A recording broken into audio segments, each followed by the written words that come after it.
Islamic State's slogan is remaining and expanding, a sign of the group's insistence that it's not going away anytime soon. And while it has suffered recent defeats on its home turf of Iraq and Syria, with Kurds retaking the contested city of Kobani, new chapters have been springing up.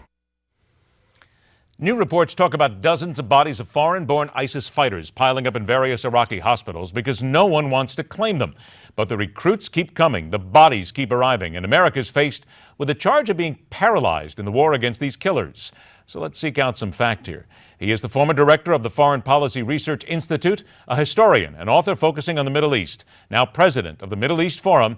It's a pleasure to welcome Daniel Pipes back into MidPoint. Daniel, it's always a pleasure to have you on the show. Thank you. Delighted to be with you. Let me ask this specific question here when we talk about paralyzation, because you have heard it, many people have heard it now, saying that the Obama administration is just paralyzed. Wait a minute. Are they, in your opinion, or is this tactical what they're going through? And I know that's going to be seen by some people as basically cozying up to the president. It's not, just simply trying to find out what the thinking process might be here. Well, I'm no supporter of President Obama, but I have to say that I have some sympathy for his troubles. And the basic quandary is this. There are two malign, vicious forces in the Middle East. One is Shiite and supported by Iran. The other is Sunni and supported by Turkey and Qatar. They're both jihadi. They're both killers. What do we do when they're fighting each other? My solution is to encourage them to keep fighting each other, not to take part in the fight, to have them weaken each other. Others have different points of view. But it's not a simple black and white thing. It's a far more gray thing, where tactics are the issue. We all want the same thing, which is not to have these Iranian or these Shiite or Sunni jihadis win, but we disagree on how exactly to achieve that. I guess it always comes down to the argument that many people will throw out here. Why are we there? What do we need there? Why are these countries important? We hear from many people that it's tactical. We don't want to allow these countries to become hotbeds for terrorists again, for them to live and to work and also to teach their craft, if you will. But that's happening anyway. So isn't it fair to say that that is really a good argument many people will bring up? Why are we there? Let them, and I'm going to be blunt here for a minute, some people will say, let them kill each other off. Then let's go in and worry about the aftermath. Well, I'm one of those people. I think we should stay out, except to help those many poor people who are refugees, who are harmed by the conflict. I think our goal should be basically humanitarian at this point. And if we have a more military role, it would be to support whichever side is losing.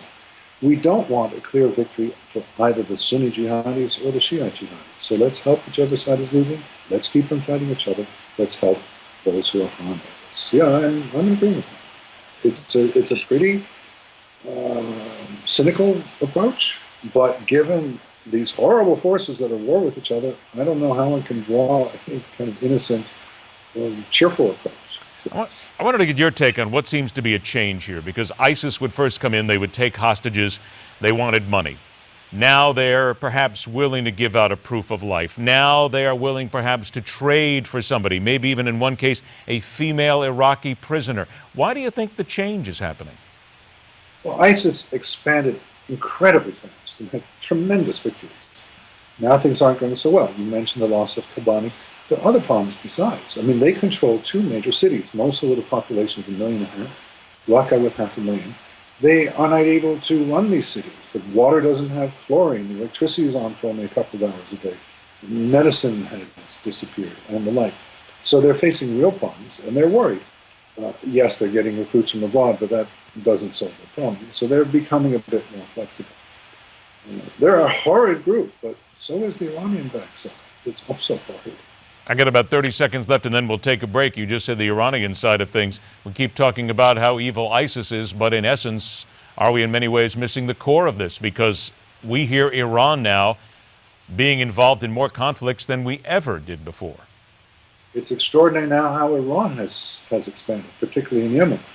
So I don't think there's a good side here. I mean, it's a little reminiscent of World War II. We had Hitler and Stalin, and you could debate all day which one is worse.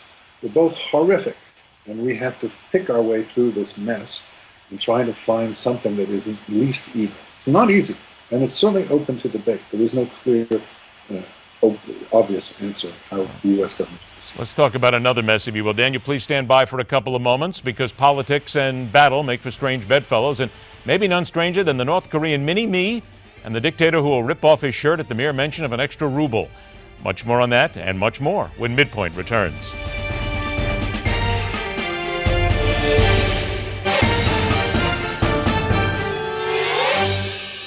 Let's welcome back to MidPoint, President of the Middle Eastern Forum, Daniel Pipes, joins us today.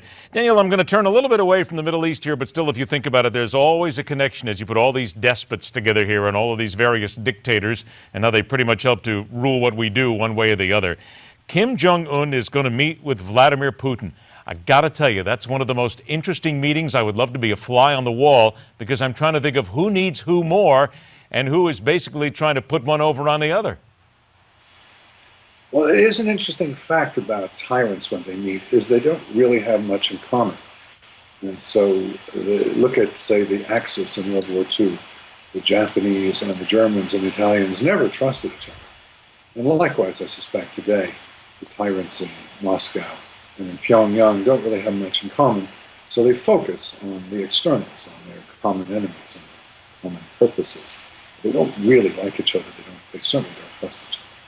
Then if they really don't like each other, and you are exactly right, why then would Kim Jong-un go to a May celebration in Russia commemorating the Soviet win over Germany in World War II? What does he have to gain? Because we all know these people don't go anywhere unless they have something to gain. Well, presumably there's some kind of deal that they can work out. After all, they are neighbors. They do have common enemies, in the Russian case, but opponents. They do have a common neighbor in China, of supreme importance to both of them. So I imagine that there's some business that could transact. But let's look at the two of these guys getting together, if you think about who they are and what they are. Putin is a guy whom I jokingly mentioned a few minutes ago will take off his shirt at the drop of a hat to prove how macho he is. Kim Jong-un will execute people and then stand on a large riser, if you will, to prove how much macho he is to so many people. But we make fun of them in a foppish sort of way. But when you look at these guys, which one is really more dangerous? I think Kim is more dangerous. We don't really know who he is. He's only been on the job for a year or so, and he's a bit obscure. Putin, we know, we understand him. He's dangerous, but he works within certain limits. Kim could go crazy. I mean, he could drop atomic weapons on Japan or something, on us. So I'm more worried about Kim. What is it? Let's look at it from the Russian side of things, because as you look at the western side of Russia, they are so much closer to what's happening now in the Middle East, Europe, trying to create a European Union, if you will. What is it, in your opinion, that Putin can gain from this? Knowing that he's pretty smart and he's pretty cunning, what do you think that he might look to pick from China in order to help him, in order to help boost him either economically or militarily? Putin could Putin is pretty isolated, especially since the problem that he created in Ukraine. So finding an ally, someone as weak and isolated as Kim, is to Putin's benefit. There could be specific materials they're going to trade, and specific commodities that one has need of the other. Kim, for his part, is extremely isolated. Certainly the world's most isolated country. And he depends altogether too much, I'm sure, from his point of view, on Peking. He would like to have a bit more support from Moscow, and will pay some price to get it. Is it possible that we could be looking at another axis, if you will, between Russia and China? And perhaps, I know that this is maybe a little far-fetched for some, but some sort of a military connection between them, as certainly Putin doesn't want to give up being at least thought of as being the big dog in the room, and China certainly has got millions and millions of dollars in military just sitting there. What about putting the two of them together? Well, they already are together. The Shanghai Cooperation Organization, or SCO, has existed for some years now. It includes a number of lesser states in Central Asia and elsewhere, and is the vehicle for Russian-Chinese cooperation. They have ideas of placing the dollar as reserve currency.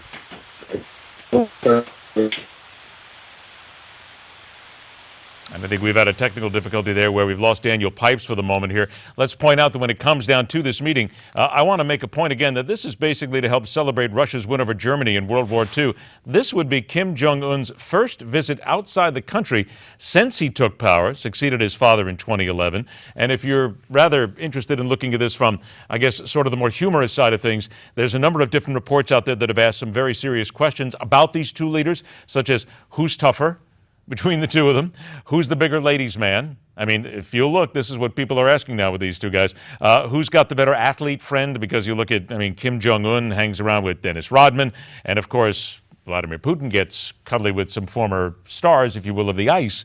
So we really don't know enough about these two, so it's fun just to at least start to look a little bit here early at the beginning, because as we get a little bit closer towards May, and we see what Putin is doing in the Ukraine, and we see, of course, how Kim Jong-un looks to boost his power a little bit more, to see just exactly what the two of them have got in mind.